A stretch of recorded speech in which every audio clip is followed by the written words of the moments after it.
बांकुड़ा जिले के सोनामुखी में एक नाबालिग लड़की से दुष्कर्म का मामला सामने आया है। स्थानीय पुलिस ने त्वरित कार्रवाई करते हुए आरोपी टोटो चालक सप्तर्षि नाग उर्फ पिंटू नाग को गिरफ्तार कर लिया है। यह घटना रविवार दोपहर घटी जब 10 वर्षीय पीड़िता चिप्स खरीदने दुकान पर गई थी। आरोप है कि टोटो चालक पिंटू नाग उसे जबरन एक स्थानीय तालाब के किनारे ले गया और वहां उसके साथ दुष्कर्म किया। गंभीर हालत में घर लौटने पर नाबालिग ने अपने परिवार को आपबीती सुनाई। इसके बाद पीड़िता के परिवार ने आरोपी के घर पर धावा बोलकर उसे पकड़ लिया और सोनामुखी पुलिस स्टेशन को सौंप दिया।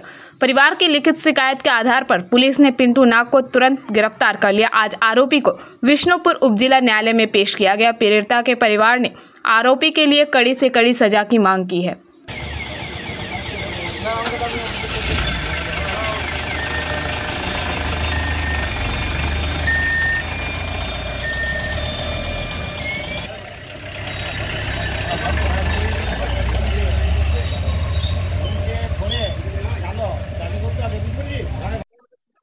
ঘটনাটা হয়েছে আমার ভাইকে বিকেল বেলাতে আমাদের বাড়ির তো মাঠ আছে না, ছোটো মাঠেও খেলতে যায়, ঢুকিতে যায়।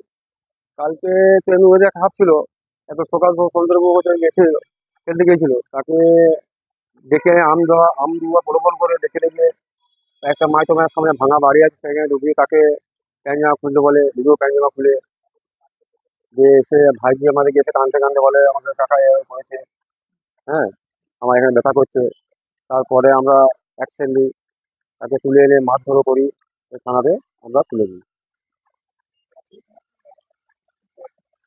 চাই যে তো দূষিত এটা তো মানে বলার তো কিছু নয়। এটা ধরুন যে পাপটা করেছে এই পাপে তো ক্ষমা নাই। বয়স 8 বছর।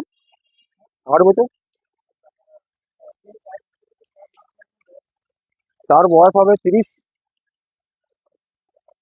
পিন্টু নাগ, মাঝে তোলা। बांकुड़ा से अनुप्राय की रिपोर्ट, पीवीटीवी न्यूज़।